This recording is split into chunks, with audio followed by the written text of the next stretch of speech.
agar lebih semangat lagi, kita tepuk semangat dulu ya. Ya, saya hitung. Ibu-ibu yang semangat nih tepuknya. Walaupun sudah siang harus tetap semangat. Karena ini sangat bermanfaat Ibu. Ibu ya. Yuk, saya hitung sampai 3 Bu. 1, 2, 3. Tepuk semangat. Semangat. Yes. Baik, terima kasih Ibu. Sebelumnya tepuk tangan buat kita semua Bu. Ibu-ibu super sekali. Nah, kita lanjut ya Bu ya. Ke ini tadi kan kita sudah bahas tanda-tanda terjadi kekerasan seksual. Nah, ini ada dilihat dari gejala fisiknya dan dilihat dari gejala psikisnya ya Bu ya. Tadi sudah paham ya Ibu? Iya. Alhamdulillah. Kalau sudah paham nih, sebelum saya lanjut ke materi selanjutnya, ini saya ingin bertanya kepada ibu-ibu. Misalnya nih Bu, ada anaknya yang mengalami gejala-gejala di atas ya Bu ya.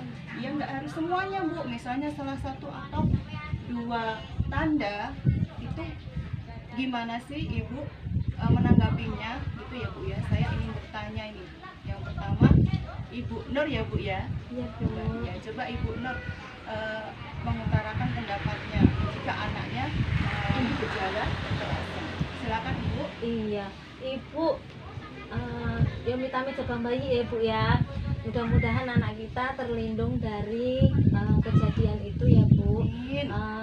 Kalau saya kan biasanya anak itu kan takut ya Bu, kalau kita mau marah, mau marah-marah misalnya langsung diinterogasi atau apa, kan biasanya anak itu kan takut ngomong. Jadi kalau saya itu modelnya itu kalau jadi orang tua, kalau anak melakukan apa itu tak tanya dulu Bu, sebabnya kenapa. Tadi suruh cerita dulu Bu anaknya, tadi itu kenapa kok bisa kayak gini, kan dia nanti mau ngaku semuanya. Tapi kalau kita langsung marah biasanya nggak mau ngaku Bu. Kalau kita juga nggak jadinya nggak dapat informasi. Oh begitu ya. Baik Ibu ya, bagus sekali jawabannya dari Ibu Nur ini ya.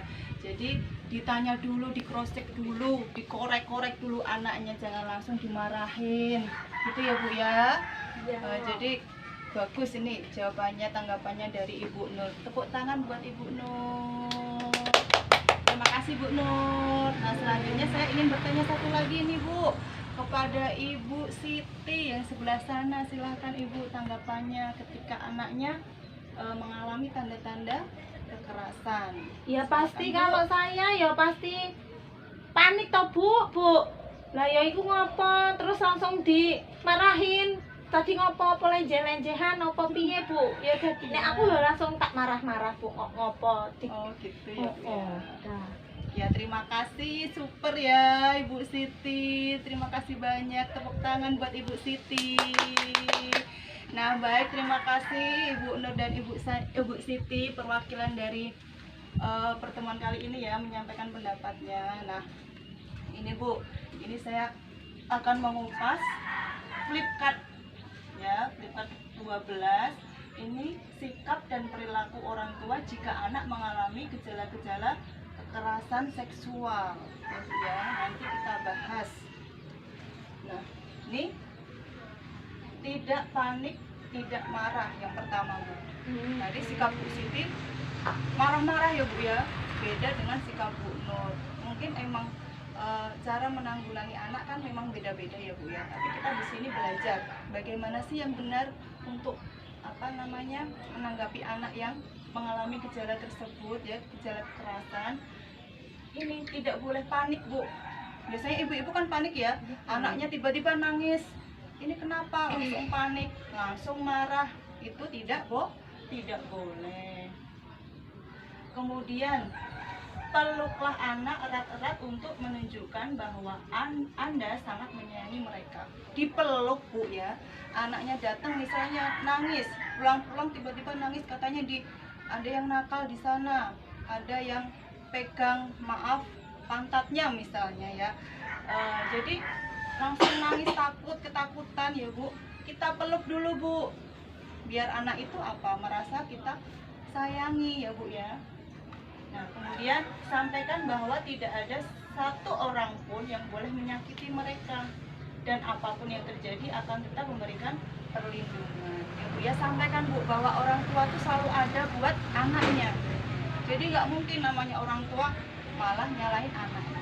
Ya kalau anaknya salah ya kita marahin, tapi kalau anaknya mengalami kekerasan itu Bu ya, ya kita lindungi, jangan kita marah-marah sampai diusir, itu jangan sampai. Kemudian Bu, jadilah pendengar aktif tentang cerita dan pendapatnya. Ketika anak itu cerita kepada kita ya Bu ya, sebagai orang tua menyampaikan pendapatnya, kita mendengarkan Bu. Jangan sampai kita sibuk dengan kerjaan kita, ibu masih sibuk, belum cuci baju, belum nyetrika, mama sibuk dok le, misalnya seperti itu. Jangan seperti itu Bu ya. Jadi kasihan anak, mau cerita ke siapa lagi, karena orang tua itu kan yang paling dekat dengan anak. Kita dengarkan ya Ibu ya. Kemudian mintalah pertolongan ahli atau lembaga-lembaga layanan. Contohnya apa Bu Wi?